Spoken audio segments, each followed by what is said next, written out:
Welcome everyone to another episode of Nations at Their Worst, and in this episode we're gonna take a look at Japan, the great East Asian major that I don't like to play all that much because the Navy, pretty much, and because it has a really outdated focus tree. But if you're out of the loop, they're getting another focus tree uh, in the near future. I guess there's no release date as far as I know, just yet. But yeah, they're getting a new focus tree, and the entire region of China is, and more broadly East Asia, is getting a rework. So until then, I decided I should take a look at Japan too, because their focus tree is gonna change, and so will the worst path, probably. But for now, for the time being, the worst path for Japan's focus tree, in my opinion, is the unthinkable option, the communist branch, which doesn't do all that much, but that can be said for all paths, to be honest, because it's so damn old. So let's do the unthinkable option and begin. I've already done all of the setup for the rest. Right, now we have the unthinkable option, which gives us minus 1% weekly stability and plus 0.03% or just 0.03 communism support. And we can now hire Sanzo Nosaka, the communist revolutionary. So yeah, we're 100% fascists, so for now this will tick up quickly-ish. Next we're gonna exchange the exiles. So Manchukuo is gonna get some of our generals, which is why I didn't bother to assign generals.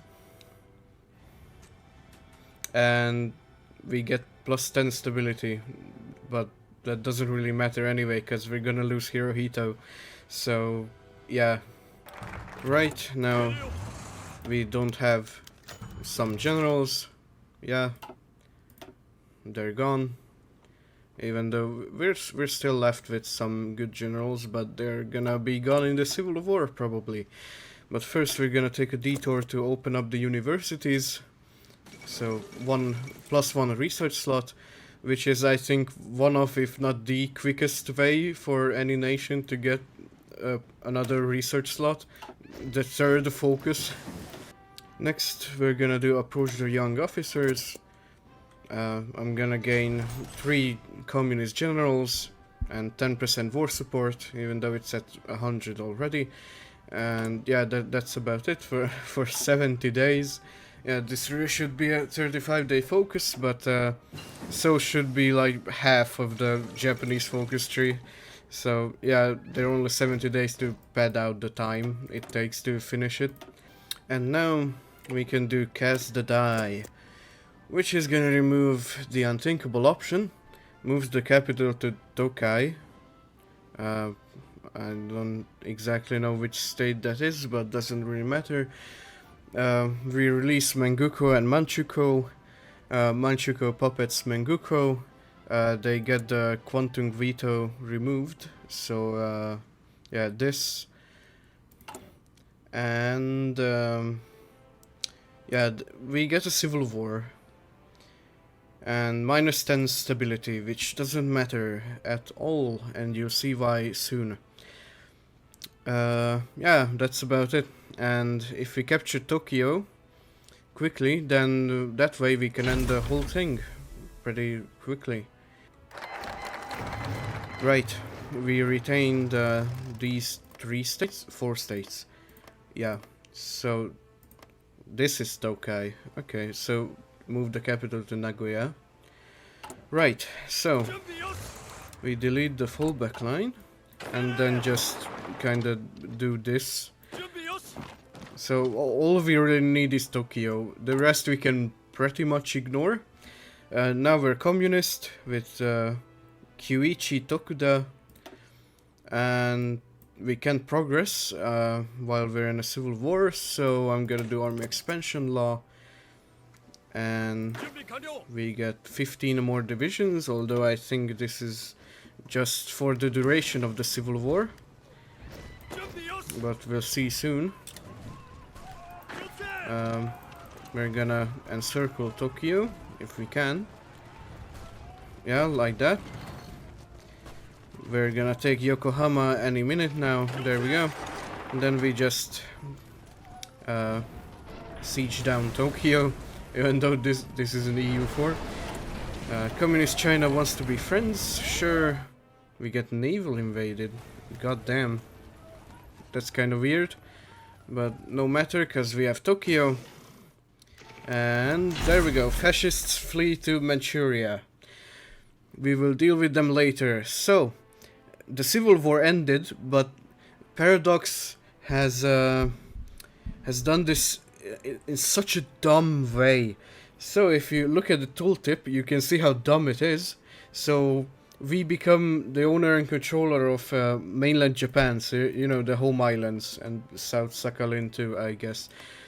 Yeah.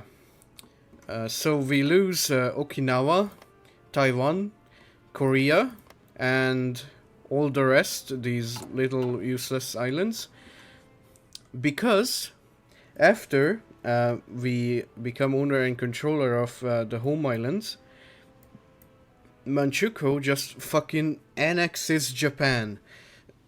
You know, the one we defeated in the Civil War.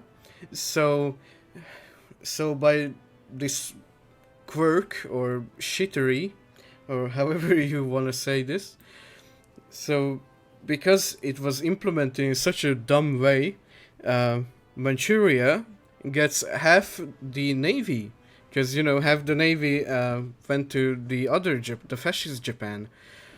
So now, Manchuria has like 100 ships. And we have 92. So yeah, Manchuria just got half the navy for free. Yeah, so that's gonna cause problems with the invasion of Manchuria again. Also, yeah, it seems those 15 were indeed only for the Civil War. So we're left with 31 divisions. Yeah, most of which are this, which is, yeah, kinda outdated of a template. But oh well, we don't have a field marshal. Now we do. So now we can assign generals. I'm also gonna train up some divisions. Yeah. I'll wait for army expansion law to finish. And then we could continue. Right, now I'm gonna do nationalize the Zaibatsus, which is gonna give us 2 civs and basically remove all the bad stuff from the Zaibatsus. So only the construction speed bonuses will remain. So more PP and cheaper stuff. So yeah, that's pretty cool. And I'm gonna start building civs instead of infrastructure. We will need it for resources sooner or later. Next I'm gonna do army expansion, which will let me hire, this guy. He's an army drill genius, so yeah, he can give us quite some XP. And speaking of XP, I'm gonna train up everyone to level 3, including the navy. And I'm also gonna do supremacy of will, because it's the better focus than supremacy of technology.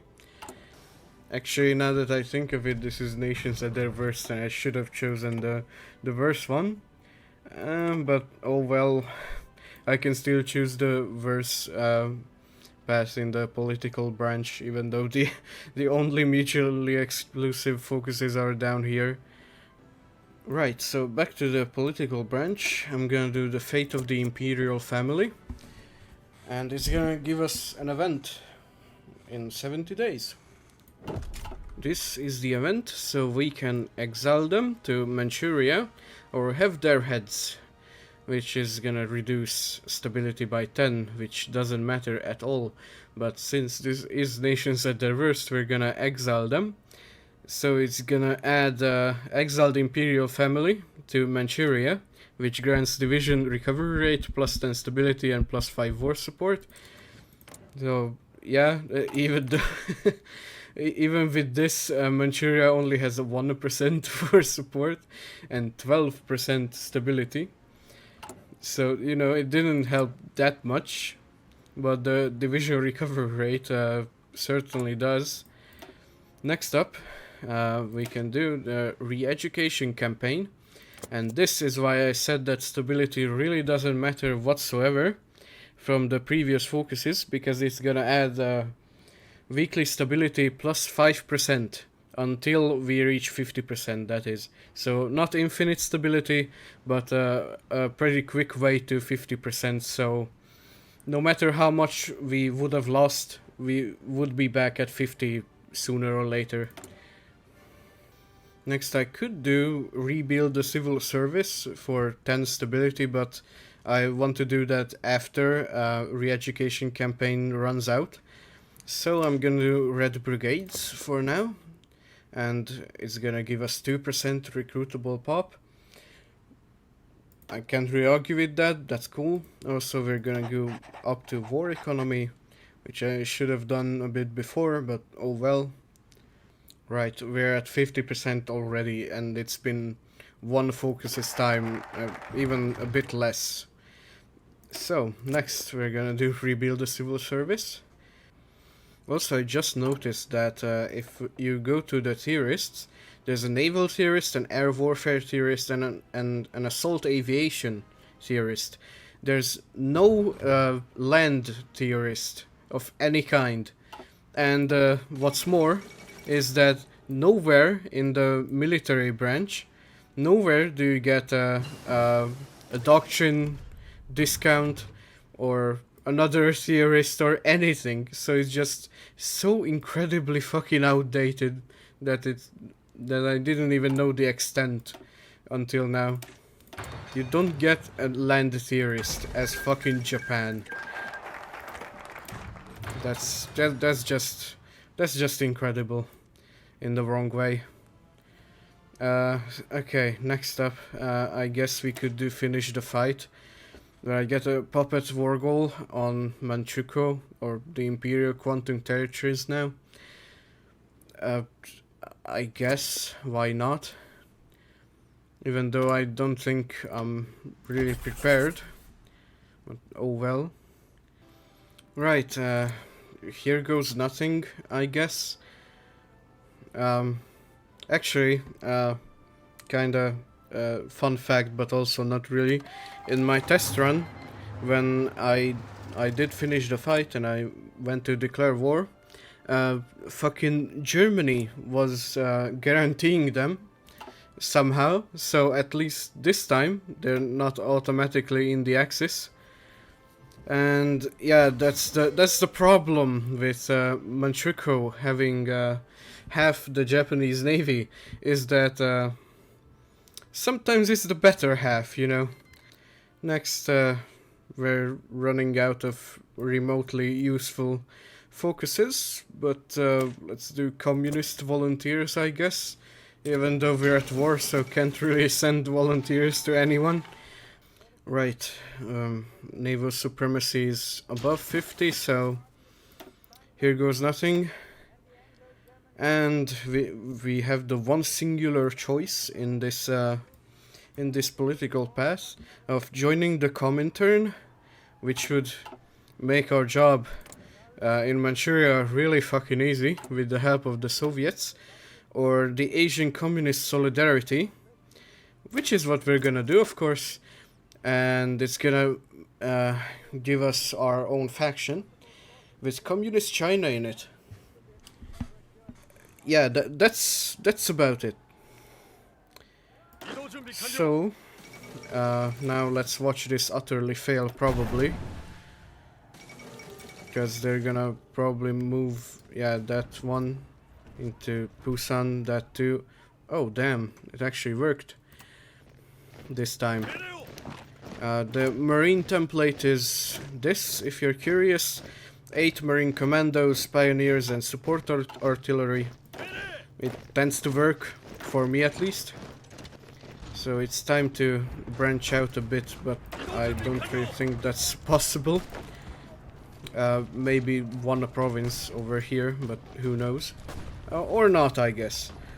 Yeah, this is what I was fearing. So yeah, no landing in Busan. Communist China joins our faction. Yay! And Stalin wants to help us out. So sure. And yeah, that's about it for the political branch, but I'll keep playing for a bit at least. Next, let's do people-owned mines. So plus 10 research, I mean resource gain efficiency.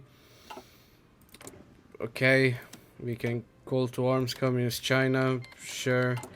Even though we don't even border, I mean Communist China doesn't border Manchukuo.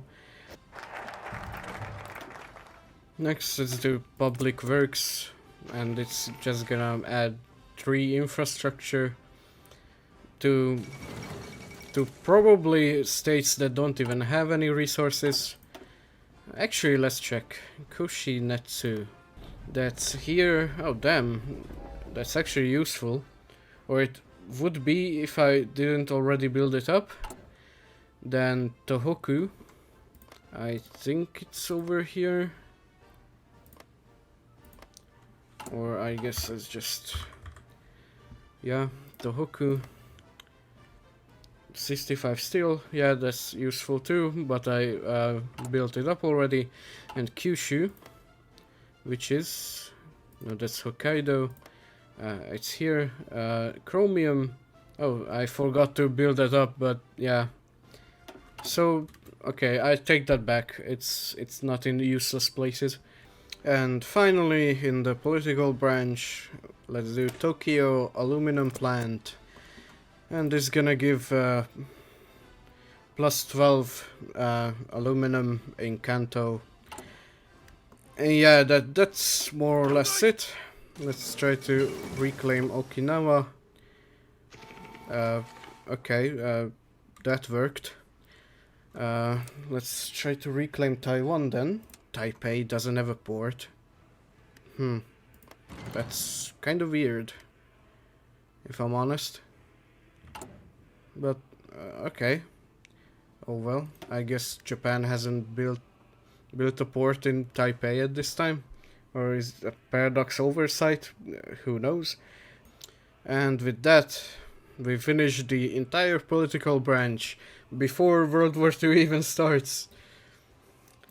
Now I guess let's do small arms modernization, just why not? Well, that didn't exactly go as planned, but at least I have the port, so I actually have supply. What the hell does Communist China want me to join? Oh, against Shibei Sanma. Sure, I guess. Yeah, I'm gonna lose the Marines again. What? When the fuck did they reclaim Okinawa? I have fucking supremacy, what the hell? I'm not sure how that works. Oh no, Communist China is fighting against Shanxi too. Sure, why not? I tried naval invading along the east coast of Korea, where there is no port, but I thought I could stall them for enough time where I could build one, but I guess not. So yeah, it's kinda useless to continue at this point, so I'll end the video here. Communist Japan fucking sucks. An update really is in order to every branch. This branch, the Manchurian Project branch, could be considered part of the political branch, but it's just giving mid at best buffs to Manchukuo. So yeah, that's pretty much it. So if you enjoyed this video, comment, like, and subscribe, and I'll see you in the next one, I guess. It's just so bad.